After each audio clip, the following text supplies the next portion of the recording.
I came to the shelter when I was 2 years old. We lived with my grandma, and my grandma thought that my mom was going to go back to my dad, who was abusive, and it was just bad. And so my grandma ended up kicking us out of her house. We ended up in the community action shelter, stayed there, and we got into our own apartment. When I was 16, my mom met a guy and thought, okay, we're going to move our family to Mexico. We ended up coming back. It didn't work out.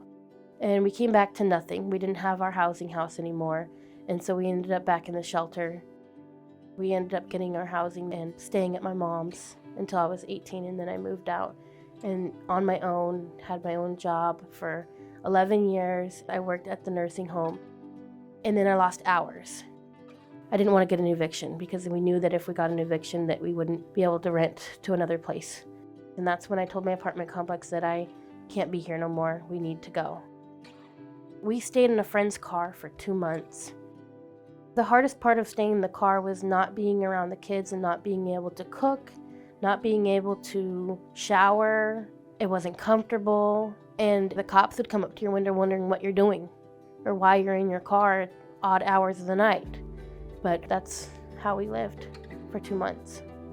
And that's when we came to the community action shelter in 2019.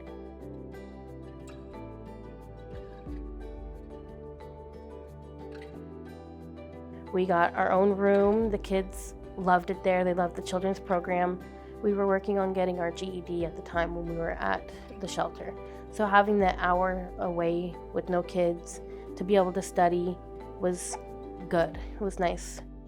We also had a housing navigator that we worked with that helped us work on our barriers and figure out what it was we needed to do to be able to get into permanent housing. Working with Alicia and her family was great. I was able to connect them to resources, and Alicia and her family were really determined on making choices to better their kids' future. What's great about the 2-year program is I try to encourage the family to make the most of this opportunity because it's 2 years where they pay a small rent portion. So it really allows them to be able to go back to schooling if they wanted to, get better job skills or higher pay for when rental assistance ends, and then also save lots of money so that when assistance does end, they have a security.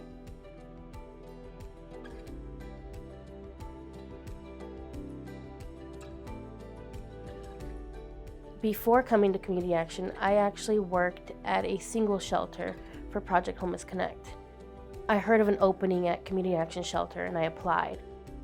Being at the shelter is something that I really like. That's where my heart is helping people. Sometimes people just need somebody to listen to, or if they need help watching their kids for a minute because they just need a break, we are there for them. Throughout the time I've interacted with Alicia and the time I've known her, it's been in different aspects of her life. So as a teenager and then as an adult, first in the shelter, as she was really focused on helping her children adjust to the changes that they had gone through. And I think that really carried over when we hired her. My hope for the future as I work with Alicia is to see her continue to grow in her professional development. I think that she's got a good voice for people who've been through this situation, and I think that she can speak up and be able to convey to other people what that might feel like. Sometimes I tell people I've been here before, I know what it's like, my family's been here, and we all loved it. Without Community Action, we wouldn't be where we are today.